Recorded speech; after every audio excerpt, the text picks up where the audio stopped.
읽어주시죠. 1절부터. 네. 1장입니다. 데오빌로여, 내가 먼저 쓴 글에는 무릇 예수께서 행하시며 가르치시기를 시작하신부터 그가 택하신 사도들에게 성령으로 명하시고 승천하신 날까지의 일을 기록하였노라. 네, 그렇죠. 여기 데오빌로여라고 수신자가 나오네요. 네. 네, 데오빌로여. 이게 이제 하나님의 사랑을 받은 자라고 하는 그런 뜻인데 당시에 이런 이름은 많이 있었다고 해요. 그런데 여기 먼저 쓴 글이라는 말이 있잖아요. 네. 이게 이제 누가복음이란 말이죠. 그래서 누가복음과 사도행전을 같이 썼어요. 그런데 이제 누가복음은 복음서에 묶이다 보니까 사도행전하고 분리된 것처럼 보이지만 본래는 누가복음, 사도행전 이것을 한 권으로 보면 좋겠다. 근데 당시 왜 파피루스라고 들어봤죠? 네. 파피루스에다가 이제 쭉 쓰는데 파피루스가 한 10m 정도 된단 말이에요. 이렇게 두루마리로 쭉 이렇게 하면. 그래서 그게 10m 단위 정도로 대부분 이 내용이 끊기거든요. 그래서 누가복음에 하나 쓰고 그 다음에 이제 먼저 쓴 글이 누가복음이라면 두 번째는 이렇게 사도행전으로 두 번째 글을 쓴 것 같아요. 그래서 써서 이제 데오빌로라고 하는 분에게 설명을 해준 거죠. 그게 뭐냐면 내용이 예수님께서 행하시고 가르치시기를 시작한 것부터 사도들에게 성령으로 명하시고 승천하기까지 그것이 뭐냐면 복음서라는 거예요. 복음서 내용이 거기까지다. 그리고 이제 그 뒤에 일어난 일이 지금 이제 사도행전을 통해서 설명이 되는 거겠죠. 네, 3절부터 읽어주세요. 그가 고난 받으신 후에 또한 그들에게 확실한 많은 증거로 친히 살아계심을 나타내사 40일 동안 그들에게 보이시며 하나님 나라의 일을 말씀하시니라. 여기서 고난 받으신 후는 이제 십자가를 말씀하시는 거죠. 그렇죠. 이제 핵심적인 것은 십자가겠지만 주님께서 이 땅에 오신 사역의 모든 것이 다 고난 받으신 것에 포함될 수 있죠. 그러니까 정점으로 보면 십자가의 고난이겠지만 딱 그것만은 아니고 전체가 다 이 땅에서의 공생의 사역이 다 고난 받으신 그것이다. 이렇게 얘기할 수 있고 여기 보면 40일 이렇게 분명히 나와 있죠. 그러니까 주님께서 부활하시고 40일 동안 같이 계셨어요. 그리고 되게 중요한 말씀을 하시는데 그때 뭐 40일 동안 뭐 다른 일 하신 게 아니라 하나님 나라의 일을 말씀하신 거죠. 제자들이랑 같이 모여가지고 다른 일 아니고 하나님 나라의 일을 말씀하신 거죠. 자, 4절부터 읽어주세요. 사도와 함께 모이사 그들에게 분부하여 이르시되 예루살렘을 떠나지 말고 내게서 들은 바 아버지께서 약속하신 것을 기다리라. 음, 요한은 물로 세례를 베풀었으나 너희는 몇 날이 못되어 성령으로 세례를 받으리라 하셨느니라. 그렇죠.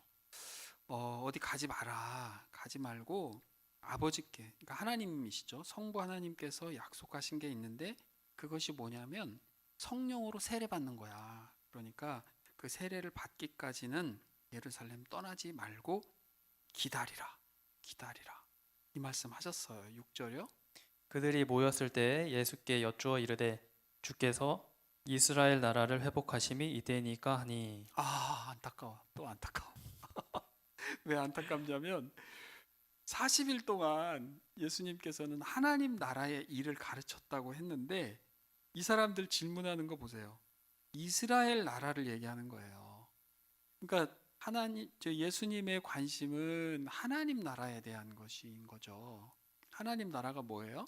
하나님의 통치하는 그 안에 하나님의 주권이 있는 다스리는 곳. 그것이 하나님 나라이기 때문에 영적인 나라잖아요.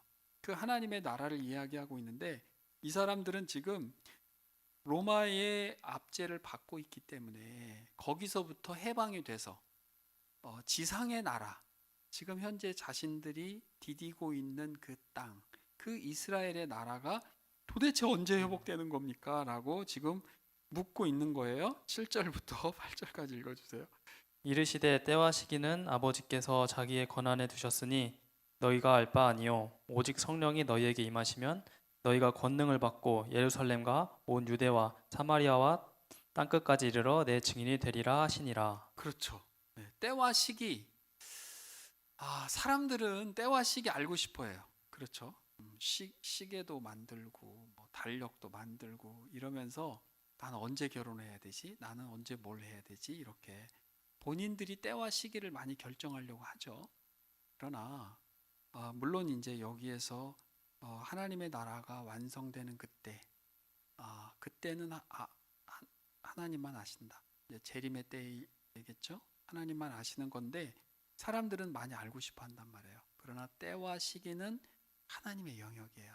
그래서 우리는 하나님께서 우리에게 이끌어 가시는 대로 우리가 거기에 맞게 순종하면서 살아야 되는 것이고, 그 얘기를 다시 하고 또 8절이 사실은 성령이 우리에게 임한다라고 하면 예루살렘, 유대 요 정도가 아니다.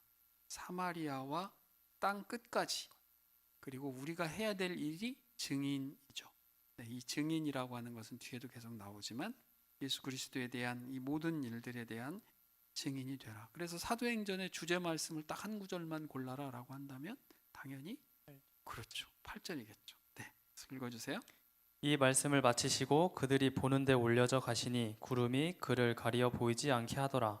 올라가실 때에 제자들이 자세히 하늘을 쳐다보고 있는데 흰옷 입은 두 사람이 그들 곁에 서서. 여기서 흰옷 입은 두 사람은 누구일까요? 그렇죠. 천사겠죠. 천사. 네, 이제 그런데 천사라고 보인 게 아니라 이것은 지금 보인 그대로 누가가 썼어요. 보았더니 흰옷 입은 두 사람이더라. 그 사람들은 천사를 의미하는 거겠죠. 네, 10절.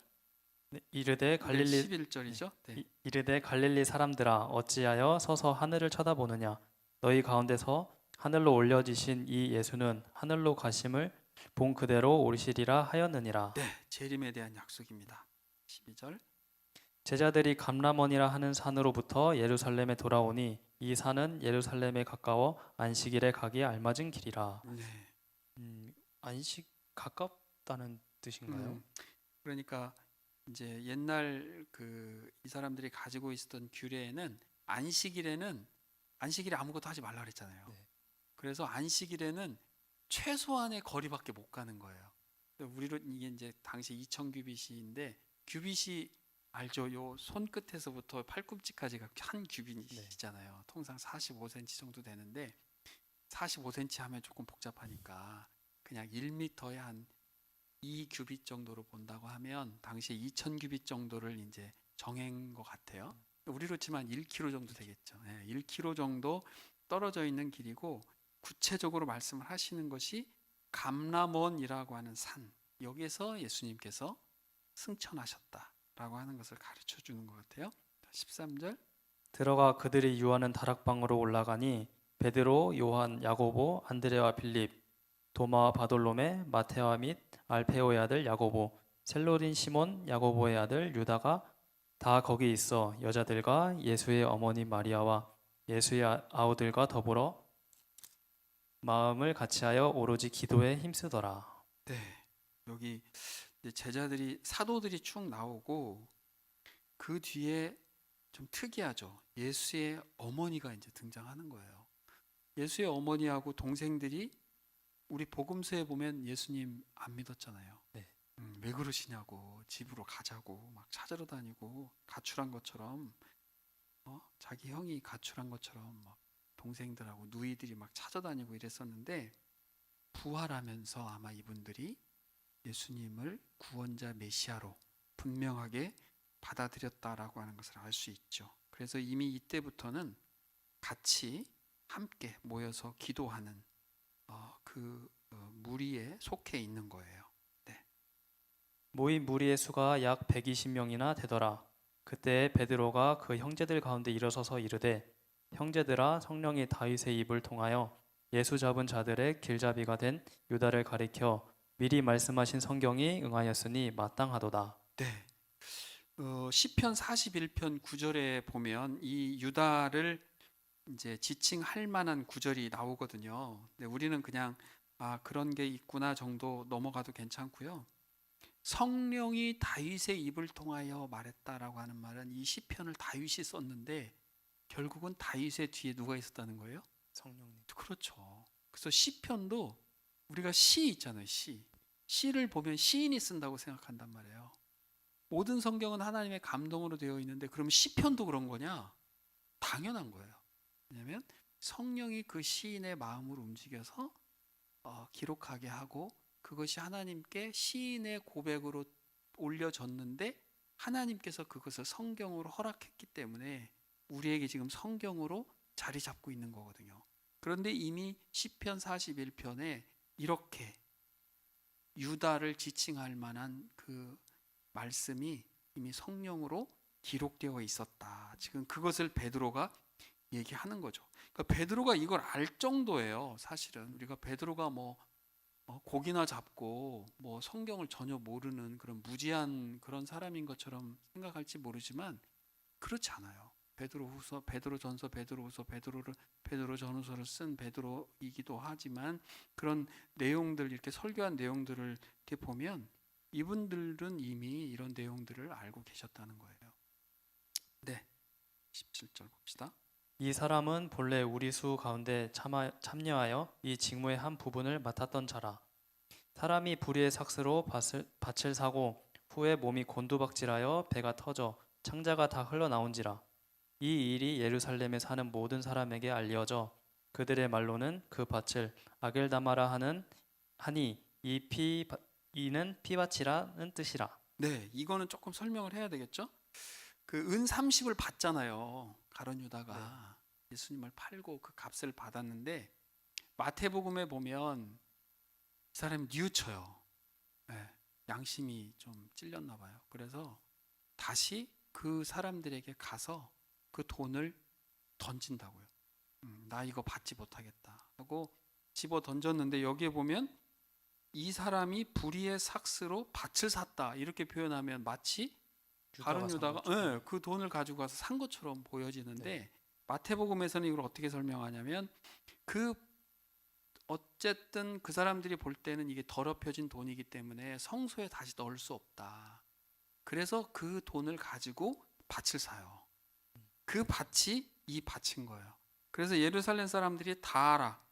그 유다가 죽고 이 몸이 다 터져서 이런 식으로 비참하게 죽어졌고 그 죽어져 있는 그 모습까지도 예루살렘에 있던 모든 사람들이 이미 다 알고 있는 것이죠. 그리고 그 밭도 피밭이다 이렇게 표현하고 있는 거죠. 20절.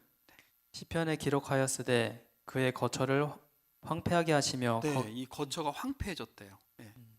거기에 거하는 자가 없게 하소서 하였고 또 일렀으되 그의 직분을 타인이 취하게 하소서 하였도다. 네, 여기 시편 두 구절이 나오는 거예요. 시편 69편 25절을 먼저 소개했고 두 번째 시편 109편 8절을 얘기하는데 지금 이 직분을 타인이 취하게 하소서라고 하는 말은 가룟 유다가 이미 죄인된 일로서 그렇게 이 중에서 빠졌기 때문에 그러면 그 직분을 누군가에게 다시 이제 옮겨줘야 되겠죠. 그 이야기를 지금 베드로가 설명하면서 지금 이 내용을 진행시키기 위해서 쭉 서론처럼 얘기하고 있는 거죠. 21절. 이러함으로 요한의 세례로부터 우리 가운데서 올려져 가신 날까지 주 예수께서 우리 가운데 출입하실 때에 항상 우리와 함께 다니던 사람 중에 하나를 세워 우리와 더불어 예수께서 부활하심을 증언할 사람이 되게 하여 하리라 하거늘. 지금 보면 한 사람을 지금 가룟 유다 대신에 누군가를 다시 그 자리에 이제 넣어야죠. 우리로 지금으로 치면 보궐선거 같은 걸 해야 되는 거란 말이에요. 그런데 조건을 얘기해요. 아무나 할 수 없다. 그게 누구냐면 예수 그리스도께서 세례자 요한으로부터 세례를 받을 때부터 예수님과 함께 다녔던 사람들이 많았단 말이에요. 우리는 지금 12 제자만 있는 것처럼 생각하는데 그렇지 않아요. 많은 무리들이 예수님과 함께 다녔고 그 다녔던 사람 중에 한 명을 뽑아야 된다. 이렇게 조건을 얘기했고요. 그 사람은 예수님께서 부활하신 것까지도 증인으로서의 역할을 하려면 그 전체의 내용을 직접 보고 겪지 않으면 안 되겠죠. 그러니까 그런 사람들 중에서 뽑아야 되겠다라고 지금 조건을 얘기한 거예요. 사도의 조건을. 네.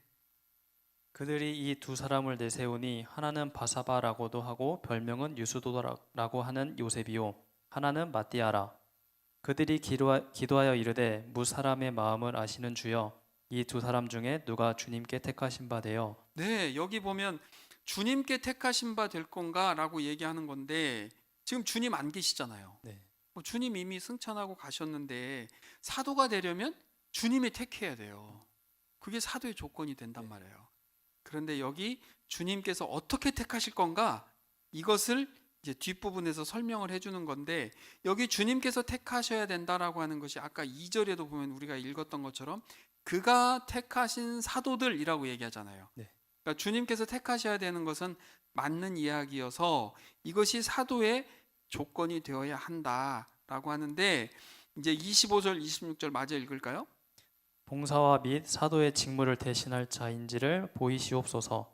유다는 이 직무를 버리고 제 곳으로 갔나이다 하고 제비 뽑아 마띠아를 얻으니 그가 11 사도의 수에 들어가니라. 네, 여기 보면 제비를 뽑았다라고 하는 거에서 힌트를 얻을 수 있어요. 잠언 16장 33절에 보면 사람이 제비는 뽑힐지 모르지만 그 결과에 대해서 여호와 하나님께서 거기에 직접 작용하신다라고 잠언에서 가르쳐 주고 있거든요. 그렇기 때문에 이 당시에 이분들은 구약이라고 하는 성경을 가지고 제비를 뽑음으로 인해서 뽑기 전에 기도했다고 하잖아요. 24절에. 그래서 우리가 사실은 교회에서 어떤 일을 하기 전에 일꾼을 뽑고 임원들을 뽑고 누구를 뽑을 때는 그냥 사람의 생각으로 뽑는 게 아니란 말이죠. 기도하고 제비를 뽑을 때 주님께서 가장 적합한 사람으로 뽑아주세요라고 기도하고 뽑는 것처럼 당시 여기에서도 그렇게 해서 주님께서 선택하도록 그렇게 한 거죠. 네, 그래서 이제 마띠아를 뽑았어요. 그리고 또 한 가지가 유다는 이 직무를 버리고 제 곳으로 갔다라고 표현하는데 우리 제자들 입장에서 가룟 유다랑 3년을 같이 살았어요. 그런데 정말 이렇게 나쁜 짓을 하고 가버렸어. 그럼 얼마나 하고 싶은 얘기가 많겠어요? 많죠. 그런데 제자들이 그 얘기를 했느냐? 안 했어요. 과묵하게 딱 이 말만 한 거죠. 직무를 버리고 제 곳으로 갔다. 그 이제 조금 한 단계 더 들어가서 이그나티우스라고 하는 당시에 교부가 있었는데 교부 중에 이그나티우스라는 분이 있는데 이분이 한 말이 뭐냐면 각자는 다 제 곳으로 간다. 나쁜 말일까요? 좋은 말일까요? 어떨 것 같아요? 우리 원석 형제는 제 곳 하면 나중에 어느 곳으로 갈 것 같아요? 좋은 곳으로. 그렇죠. 좋은 곳. 다 천국을 가고 싶고 가는 곳으로 우리는 구원의 확신을 갖고 있잖아요. 그러니까 여기 제 곳으로 갔다라고 하는 말은 결국은 각자에게 좋은 곳일 수도 있고 구원받지 못한 사람에게는 좋지 않은 곳이겠죠. 네. 그래서 제 곳이 어디냐라고 통상 얘기하면 우리가 우회적으로 지옥을 말할 것이다라고 우리가 표현하는 거죠. 네, 2장. 네. 조금 더 읽을 수 있을 것 같아요. 우리 네. 지금 20분, 19분 정도 됐기 때문에. 네.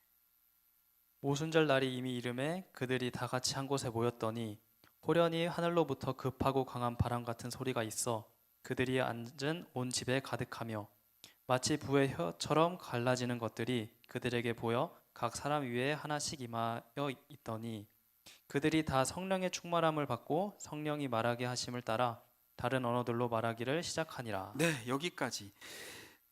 사도행전 2장 중에서 1, 2, 3, 4절의 말씀은 정말 신약 성경의 핵심적으로 한 획을 긋는 그런 사건이 지금 기록되어 있어요. 자, 오순절 날이다라고 하는 표현은 예수님께서 부활하시고 40일 정도 제자들과 함께 있었죠. 네. 그리고 기다리라 그랬죠. 예루살렘에서. 네. 그렇죠. 기도하면서 성령이 내려오는 것을 기다리라 그랬잖아요. 그 기다린 기간이 얼마 정도 됐을까를 가늠할 수 있어요. 왜냐하면 오순절 날이라고 하는 것은 6월절에서부터 50일이거든요. 예수님께서 무슨 절 어린 양으로 돌아가셨다고 그러죠? 6월절 어린 양으로 돌아가셨다고 해요.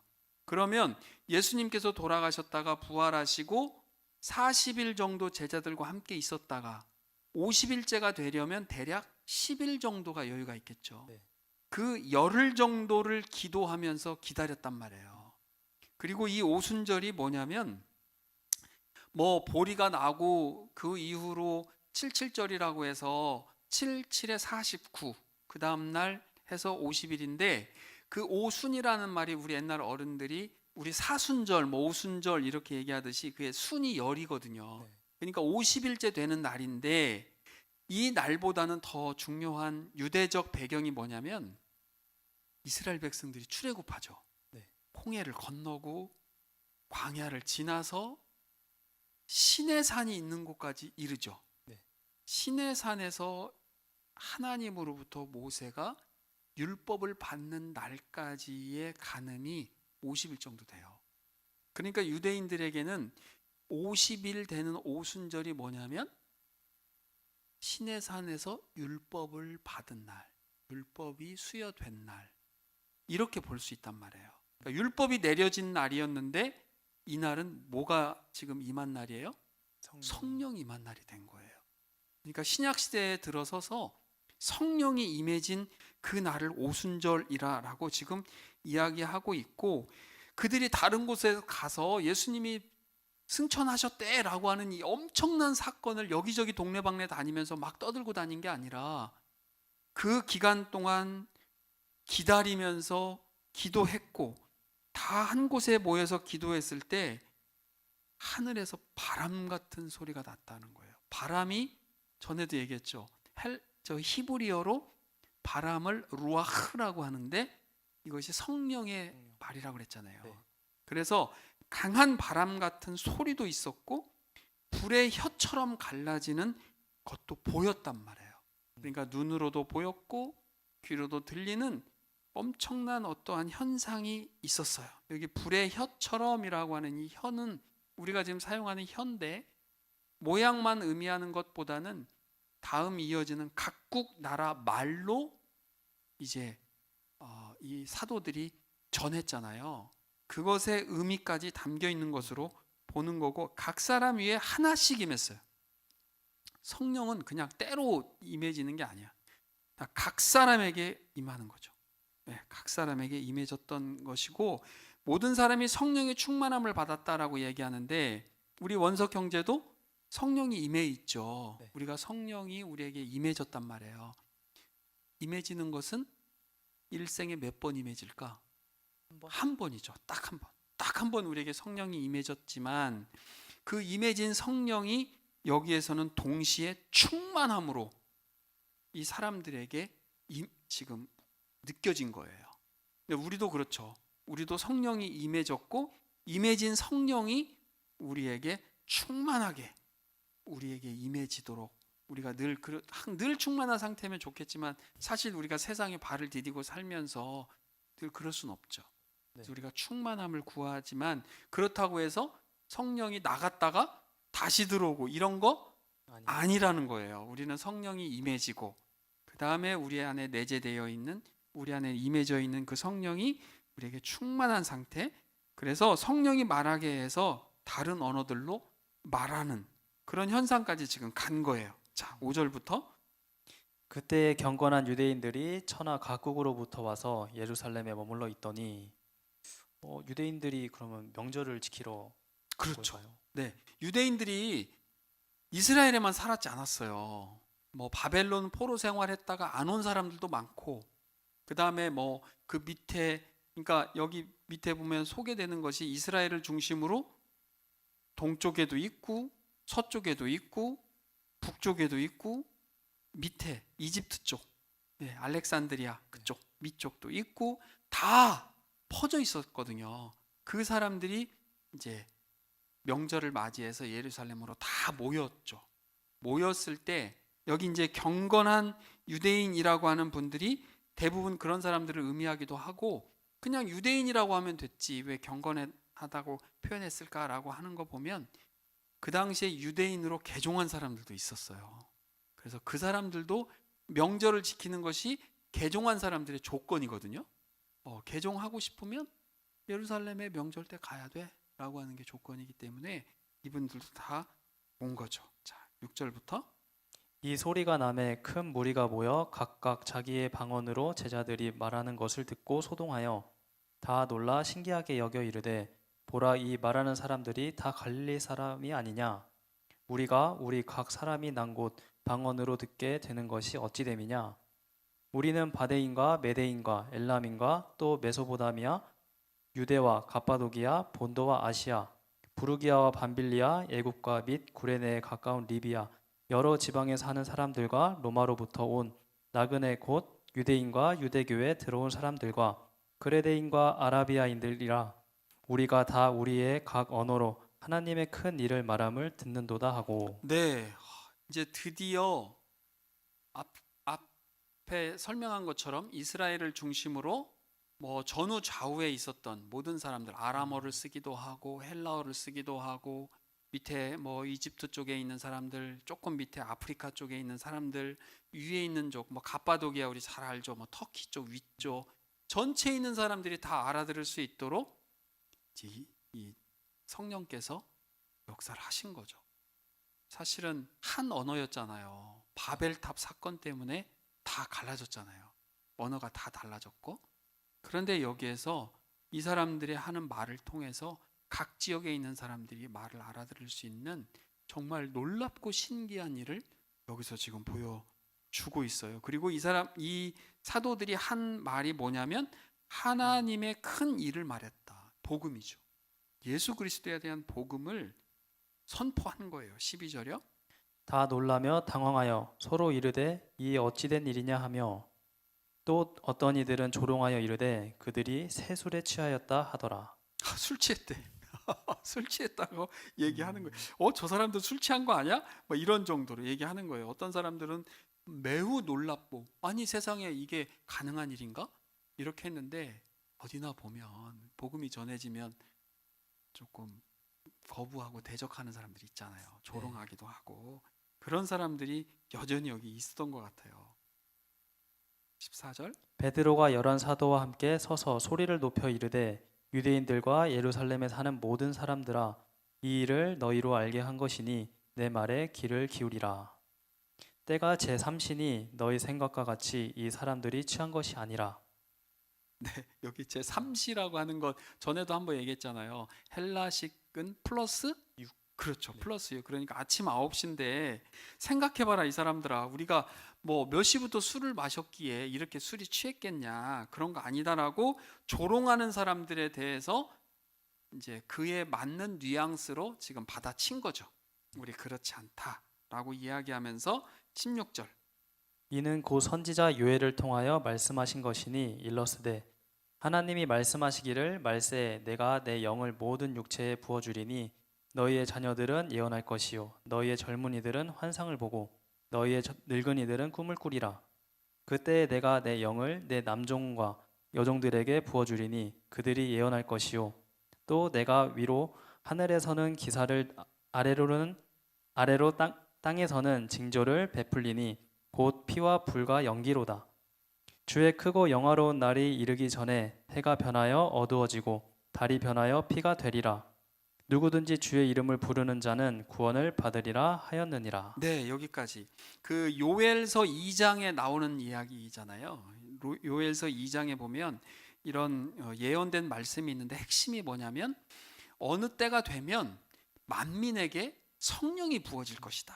사실 그전에는 일시적으로 한두 명에게 혹은 뭐 몇 명들에게 성령이 임해진 적이 있잖아요. 구약에도 보면 있는데 어느 때가 되면 그때는 만민에게 성령이 임해질 것이다 라고 하는 그런 예언이 있었는데 그 예언이 드디어 오늘 임해진 거다라고 지금 베드로가 설명하고 있어요. 베드로뿐만 아니라 11 사도가 함께 서서 소리를 높여서 이 이야기를 지금 증거한 거죠. 그리고 21절에 보면 누구든지 주의 이름을 부르는 자는 구원을 받는다. 누구든지 주의 이름을 부르는 자 주님 앞에 나왔을 때 성령을 받을 수 있다라고 이야기해요. 여기 이름을 부르는 자 그때 한번 얘기했었죠. 부르는 자라는 뜻은 예배하는. 그렇죠. 예배하고 기도하고 그렇죠. 그렇게 그냥 주님 주님 이렇게 부른다라는 행위로 이야기하는 것이 아니고 우리 함께 예배하고 주님께 기도하고 찬양하고 하는 주님에 대한 예배 행위 하는 거 그런 사람들 그렇게 되는 사람들은 당연히 구원 받았기 때문에 그렇게 나오겠죠. 그래서 그런 모습들을 본다면 그런 분들은 정말 구원받은 분들이다, 이렇게 얘기할 수 있어요. 벌써 30분 다 됐어요. 여기까지 하겠습니다. 네, 감사합니다. 다음 주에 다음 주에 또 뵙겠습니다. 봐요. 네.